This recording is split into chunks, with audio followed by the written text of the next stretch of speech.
তো first PDF হচ্ছে আমাদের আছে কনসেপ্টগুলো অ্যান্ড সেকেন্ড পিডিএফ আমাদের হচ্ছে আছে স্ট্র্যাটেজিগুলো। স্ট্র্যাটেজি কী হবে, যদি বিশ্বাস না করো তুমি আগে পড়ো, ম্যাজিকটা পরে দেখবা। তুমি আগে সিকিউটা পড়ো, দেন তুমি এমসিকিউতে যাও, তুমি ম্যাজিক দেখবা। বাট তুমি এমসিকিউ পড়ে পড়ে সিকিউ করতে পারো না। আসসালামু আইসিটি এক্সাম 9 জুলাইয়ে এবং মাত্র একদিন গ্যাপ আছে মাঝখানে। ঠিক সেই সময়ের মধ্যে এই একদিন গ্যাপের মধ্যে কীভাবে করে হাইয়েস্ট প্রিপারেশন নেওয়া যায় সেই জিনিসটা নিয়ে আজকের এই ভিডিও। আজকের ভিডিওতে আমি দুইটা পিডিএফের পৃথক পৃথক ব্যাখ্যা দিব। দুইটা পিডিএফ আমি নিজে বানাইছি অ্যান্ড আমার নিজের জন্য বানাইছি, সর্বোচ্চ প্রিপারেশন যেন নিতে পারি। তো আমি দুইটা পিডিএফে লিঙ্ক দিয়ে দিব ডেসক্রিপশন বক্স বা কমেন্টে। এখন আমি একটা করে ব্যাখ্যা করি। তো ফার্স্ট পিডিএফ হচ্ছে আমাদের আছে কনসেপ্টগুলো অ্যান্ড সেকেন্ড পিডিএফ আমাদের হচ্ছে আছে স্ট্র্যাটেজিগুলো। স্ট্র্যাটেজি কীভাবে হবে, আমরা প্রতিদিন পড়বো কীভাবে প্রতিটা ঘন্টা। আগে আমরা কনসেপ্ট এবং চ্যাপ্টার নিয়ে আলোচনা করি। তো আইসিটি যে বইটা আমাদের বা আইসিটি এবার এইচএসসি 24 এক্সামে শর্ট সিলেবাসে এক্সামের চ্যাপ্টার হচ্ছে 5টা। অধ্যায় 1 থেকে 5 প্রত্যেকটা চ্যাপ্টারই আছে। এর মধ্যে থেকে অধ্যায় 5টা একটু হার্ড, প্রোগ্রামিং ল্যাঙ্গুয়েজ। এটা সাধারণত অনেকেই যারা সারা বছর পড়ে না এবং যারা আসছে এইসব ভিডিও দেখে বা আমি যে ভিডিওগুলো বানাচ্ছি, আমি যে নিজের জন্য যেটা বানাইছি, আমরা সবাই যারা আছি তারা সবাই বেশিরভাগ ক্ষেত্রেই একটু ফাঁকিবাজ টাইপের হইলে এই চ্যাপ্টারটা বাদ দিই, যে একদিনের ভিতরে তো চ্যাপ্টার 5 পড়া সম্ভব, এটা বাদ। চ্যাপ্টার 5 বাদ দিয়ে বাকি যে চ্যাপ্টারগুলো আছে, চ্যাপ্টার 1, চ্যাপ্টার 2, চ্যাপ্টার 3, চ্যাপ্টার 4, এই মূলত ভিডিওর ফোকাস হচ্ছে ওই চ্যাপ্টারের উপরে। চ্যাপ্টার 5 শুধু এমসিকিউ নিয়ে আমরা কথা বলবো। এখন দেখো চ্যাপ্টার 1 আমাদের টপিক কী কী আছে। আমি যদি মুখে বলি তাহলে টপিকগুলো আছে হচ্ছে কনসেপ্ট অফ গ্লোবাল ভিলেজ এবং ভিলেজ সংক্রান্ত, গ্লোবাল ইন্টারনেশন সংক্রান্ত। তারপরে আমাদের নিচের দিকে গেলে আমাদের সবচেয়ে ইম্পর্টেন্ট টপিকগুলো হচ্ছে এআই, ভার্চুয়াল রিয়েলিটি, তারপরে আছে cryosurgery, biometrics, bio informatics, robotics, তারপরে এগুলো টাইপের জেনেটিক ইঞ্জিনিয়ারিং এইসব আছে। তো এই জিনিসগুলো আমাদের খুব ভেরি ইম্পর্টেন্ট। আমি এখানে তোমাদেরকে দাগ দিয়ে দিছি, 3 স্টার দিয়েও তোমরা পড়ে নিবা, আমি জাস্ট মুখে বললাম। চ্যাপ্টার 1 পড়ার স্ট্র্যাটেজিটা কি? চ্যাপ্টার 1 হচ্ছে কি ঠাডা জাস্ট পড়া, রিডিং দেয় মনে রাখা। এখানে কিন্তু বোঝার তেমন কিছু নাই। তুমি যে বুঝে পড়বা সেটার খুবই কম স্কোপ এখানে, তোমার বোঝার তেমন টপিক কিছু নাই। ভার্চুয়াল রিয়েলিটি, তারপরে এআই জিনিসগুলো কি, এগুলো সব একটু করে পড়ে নিবা, ভালো করে রিডিং দিয়ে এটা থেকে মুখস্থ করে নিতে হবে। এটা জাস্ট মানে কপি পেস্ট কিন্তু এক্সামে তুমি এখান থেকে যা পড়ছো সেটাকে তুমি কপি পেস্ট করবা, এখান থেকে তুমি নিবা, ওখানে বসাই দিবা। চ্যাপ্টার 1 পুরোটাই এমন। তোমার টপিকগুলো ভার্চুয়ালিটি, এআই বা এইসব যে টপিকগুলো যতগুলো আছে সবগুলো তোমার এখান থেকে একদম ভালো করে ঠুটস্থ করে যেতে হবে। এক্সাম হলে এইটাই আসবে, এর বাইরে কিছু আসবে না। তোমাকে জাস্ট একটা উদ্দীপক দিয়ে বলবে যে এটার সাথে কী মিল পাও। তোমাকে ধরো বললো যে আয়মানের ভাই, ধরো আয়মানের ভাই তুমি আমার ফ্রেন্ড, তো আয়মানের একজন ফ্রেন্ড করছে, মানে ডাক্তারি করতেছে, তো সে একটা অপারেশন করছে একটা প্রযুক্তি ব্যবহার করে, যেখানে সে কোনো রকমের সত্যিকারের রোগীর উপরে হাতটা দেয় নাই। তো সে কোন প্রযুক্তি ব্যবহার করছে? তখন তুমি কি বলবা? হ্যাঁ, আয়মানের বন্ধু আমি। তুমি নিজেকে বলবা আয়মানের বন্ধু আমি কী ব্যবহার করছি? আমি ভার্চুয়াল রিয়েলিটি ব্যবহার করছি। এটা প্রমাণ কোথায়? এটা প্রমাণ হচ্ছে বই আছে। এই জিনিসটা এভাবে মিলাইতে হবে। তোমাকে যদি বলে যে ধরো এরকম বললো যে আয়মানের ফ্রেন্ড, মানে তোমরা একটা আর্টিফিশিয়াল টেসলা গাড়ি কিনছো, যেই গাড়িটা সামনে গেলে ড্রাইভার ছাড়া চলতেছে। তো তোমরা এই টেসলা গাড়ি যে কিনছো, এখন আমাকে বললো, আয়মানকে জিজ্ঞেস করলো যে ভাই এই টেসলা গাড়িটা কীভাবে ইউজ হচ্ছে, কীভাবে চলতেছে? আমাকে তখন বলতে হবে এটা আর্টিফিশিয়াল ইন্টেলিজেন্স দিয়ে চলতেছে। এই জিনিসটা মাথায় রাখতে হবে। দেখো আর্টিফিশিয়াল ইন্টেলিজেন্স, ভার্চুয়াল রিয়েলিটি সবাই কিন্তু পৃথক পৃথক জিনিস। রোবোটিক্স, তো গাড়ি যে নিজে নিজে চলে সেটা কিন্তু রোবোটিক্সের মধ্যে পড়ে না। এই জিনিসটা আমরা অনেক সময় ভুল করি। গাড়ি যখন নিজে নিজে চলে, এই কোয়েশ্চেনটা অনেকবার বোর্ডে আসে, তখন কিন্তু সে আর্টিফিশিয়াল ইন্টেলিজেন্স দিয়ে চলে, রোবোটিক্স দিয়ে না বা ভার্চুয়াল রিয়েলিটি দিয়ে না। তো চ্যাপ্টার 1 বেসিক্যালি হচ্ছে এইগুলোই মনে রাখা লাগবে, থিওরিগুলো নিয়ে বসে আসা লাগবে। চ্যাপ্টার 2তে যাই এখন। তো এখন আমরা চ্যাপ্টার 2 নিয়ে কথা বলবো। চ্যাপ্টার 2তে থিওরি অনেক বেশি, বোঝা একটু কম, থিওরি অনেক বেশি। তবে চ্যাপ্টার 1 থেকে একটু বোঝার জিনিসও আছে, বা থিওরি অনেক বেশি, মুখস্থ করার জিনিস অনেক বেশি। তো চ্যাপ্টার 2তে এখন আমাদের কী করতে হবে? দেখো আমাদের টপিকগুলো যদি আমরা আলোচনা করি, ডাটা কমিউনিকেশন, ব্যান্ডউইথ, তারপরে synchronous transmission, mode of data transfer, wireless, wire সহ অনেক কিছু আছে এইসব। আর সবচেয়ে ইম্পর্টেন্ট যে টপিকটা আছে সেটা হচ্ছে নিচের দিকে একদম আছে, সেটা হচ্ছে topology. Pass topology, ring topology, mesh topology, star topology, tree topology, network structure, web structure, এই জিনিসগুলো আছে না, এটা হচ্ছে ইয়ের পার্টে, চ্যাপ্টার 2 এর লাস্ট নিচের পার্টে। এই নিচের পার্টটা আছে না, টোপোলজি অ্যান্ড ক্লাউড কম্পিউটিং, এই পার্টটা থেকে আসবে, প্রচুর সিকিউ আসে। এই জিনিসটা আমাদেরকে পড়তে হবে এখন। তার মানে জিনিসটা কী হলো, প্রথম দিকে এমসিকিউর জন্য ব্যান্ডউইথ থেকে শুরু করে ন্যারো ব্যান্ড, অ্যাসিনক্রোনাস ট্রান্সমিশন, এইসব জিনিস পড়তে হবে। সিকিউর জন্য আমাদেরকে ওয়্যারলেস কেবলটা, অপটিক্যাল ফাইবারটা ভালো করে পড়তে হবে, যেখান থেকে ওয়্যারলেস কেবল অর্থাৎ ট্রান্সমিশন মোড, তুমি বইটা খুললে বুঝবা, এখন হয়তো হজে পড়া লাগতেছে, বইটা খুললে বুঝবা ট্রান্সমিশন মোড আছে তোমার, ওয়্যারলেস ট্রান্সমিশন, ডেটা ট্রান্সমিশন, এই জিনিসগুলো একটু ভালো করে পড়বা সিকিউর জন্য। এখান থেকে একটা সিকিউ আসবে। And topology, ring topology, bus topology, বললো তোমাকে যে দুইটা মানে অনেকগুলোর সাথে একসাথে লাগাই রাখছে, সেটা কি টোপোলজি? বললো যে একটা থেকে আরেকটা যা লাগে এরকম করে মানে বিভিন্ন প্যাটার্ন দিবে, ছবি দিবে। তো এটা কোন টোপোলজি, এটা তোমার বই থেকে রিডিং দিয়ে দিবে। আমি তো একটা ব্যাখ্যা করতেছি না ক্লাসে, আমি জাস্ট তোমাকে টপিকগুলো ধারণা দিতেছি। সেইভাবে তোমাকে বলবে যে এক বিট করে তথ্য যাচ্ছে, সেটা কোন ধরনের ট্রান্সমিশন, তোমাকে বললো যে প্যাকেট করে আমরা যাচ্ছে, সেটা কোন ধরনের ট্রান্সমিশন, এইরকম জিনিসগুলো তোমাকে খেয়াল রাখতে হবে, ঠিক আছে? তো চ্যাপ্টার 2 থেকে মূলত আমাদেরকে এগুলো পড়তে হবে। তো এই যে টোপোলজিগুলো অনেক বেশি ইম্পর্টেন্স দিয়ে পড়তে হবে। এখান থেকে এটা অবশ্যই আসবে নেটওয়ার্ক স্ট্রাকচার, আমি অবশ্যই এখানে ফিস্টার সহ দিয়েও দিছি, এখান থেকে দেখে নেওয়া কী পড়তে হবে। সাথে এমসিকিউর জন্য আর ক এবং খ অর্থাৎ এ বির জন্য তোমাকে পড়তে হবে হচ্ছে ওই bandwidth, narrow band, synchronous transmission, এগুলো থেকে এ বি কিন্তু প্রচুর পরিমাণে আসে। নেক্সট আমাদের হচ্ছে চ্যাপ্টার 3 আর চ্যাপ্টার 4 এর সাজেশন এই পেজে আছে। আচ্ছা, তো এখন হচ্ছে চ্যাপ্টার 3। চ্যাপ্টার 3কে আমরা মূলত দুইটা ভাগে ভাগ করতে পারি।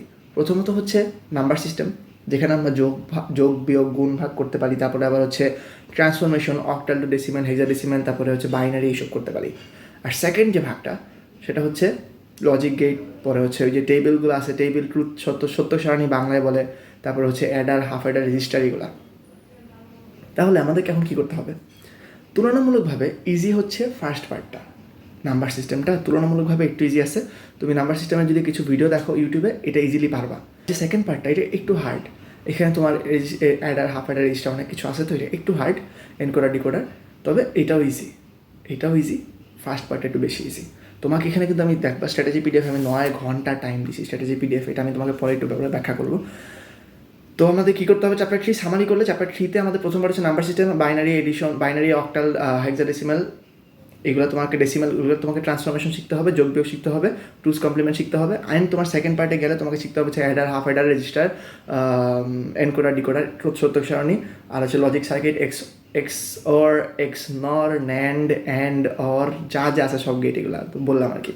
তারপর হচ্ছে আমাদের চ্যাপ্টার 4, এটা হচ্ছে HTML। এই যে চ্যাপ্টার 4টা HTML, concept of web design, অনেক বেশি হাইপ থাকে এই চ্যাপ্টার নিয়ে হাইপ থাকাটা খুব স্বাভাবিক। দুইটা সিকিউ কিন্তু আসতে পারে। ও আচ্ছা, এটা বলতে গেছি চ্যাপ্টার 3তে কিন্তু দুইটা অবশ্যই আসবে, কারণ চ্যাপ্টারটার পার্টেই দুইটা, 3.1, 3.2 বইয়ে এইভাবে দুইটা করে দেওয়া। তো এখান থেকে দুইটা সিকিউ অবশ্যই দিবে। তোমার ফার্স্ট পার্ট থেকে একটা, সেকেন্ড পার্ট থেকে একটা, মাঝে মিক্স করে দিতে পারে। ইভেন এবার আগত বছর যেসব বোর্ডে 3টা দেখলাম, ইয়েতে দেয়া, উদ্ভাসের বইয়ে দেয়া, অ্যানালাইসিসে 3টা সিকিউ আসছে। তো এটা কিন্তু অনেক সেই প্রিসেস একটা জিনিস। চ্যাপ্টার 4 ওয়েব ডিজাইনের স্ট্রাকচার থেকে তোমাকে মূলত 2 টাইপে আবার ভাগ করতে পারি, বলতে পারো 3 টাইপ। 3 টাইপের মধ্যে একটা টাইপ হচ্ছে গিয়ে আজে বাজে জিনিস, এমসিকিউর জন্য ছোটোখাটো। আর বাকি যে 2টা টাইপ আছে, সেই 2টা টাইপের মধ্যে প্রথম যে টাইপটা, সেটা হচ্ছে টেবিল, HTML কিন্তু ইজি লেভেলের, সহজ লেভেলের। আরেকটা যেটা আছে সেটা হচ্ছে HTML কিন্তু হার্ড লেভেলের। হার্ড লেভেল বলতে কি, ইজি লেভেল বলতে কি, সেটা বলছে। ইজি লেভেল বলতে তোমাকে বললে quick brown Fox jumped over the fence, এই যে লাইনগুলো দেয় না, বোল্ড করো, ছোটো করো, বড়ো করো, আন্ডারলাইন করো, কাটো, এই লাইনগুলো হচ্ছে কি ইজি, এটা দিবে একটার জন্য যদি 2টা আসে। আর 2 নম্বরে যেটা করে সেটা হচ্ছে টেবিল লাগাও রে ভাই, টেবিল লাগাও, ইমেজ লাগাও, HREF মানে হাইপার লিঙ্ক রেফারেন্স যেটা লাগাও, এসব অনেক কিছু উল্টাপাল্টা দিয়ে দেয়। এই 2 টাইপের তোমাকে প্র্যাকটিস করতে হবে। প্রথমত তুমি বেসিকগুলো প্র্যাকটিস করবে, যেগুলো হচ্ছে টেবিল, ইমেজ। টেবিলটা তোমার মোটামুটি ইজির মধ্যে পড়ে, পরে এই যে ইমেজ লাগানো লাগে না, HRF লাগানো লাগে না, দেখবা এরকম একটা প্র্যাকটিস করবে এগুলো।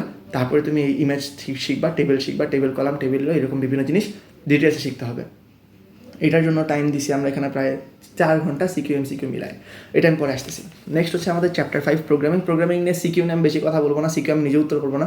সিকিউ থেকে আমি যদি উত্তর করতে দেয়, আমি সিকিউ মনে হয় এখান থেকে 10-এর মধ্যে 7 উত্তর করতে পারবো, আমি পূর্ণাঙ্গটা পারবো না, এটা আমি বুঝতেছি। আমার এটা পুরোপুরি দখল নাই, সো এটা নিয়ে আমি বেশি কথা বলবো না, যেহেতু আমার দখল নাই। তবে এটা বলতে পারি টপিক কোনটা ইম্পর্টেন্ট, একবার যেহেতু পড়ছি আমি আগে, তো আমি টপিকগুলো জানি কোনটা থেকে সিকিউ আসে, সেটা আমি তোমাকে এখানে 3 দিয়ে দিচ্ছি। এটা নিয়ে আমি তেমন কোনো কথা বলবো না, যে সেটাই বলতে পারি প্রোগ্রামের কোড লেখা লাগবে তোমার, একটাতে আসবে, আর একটা হচ্ছে তোমার ফ্লো চার্ট আসে। ফ্লো চার্টটা একটু ইজি আছে, ওইটা আমি পারি, খুবই সোজা।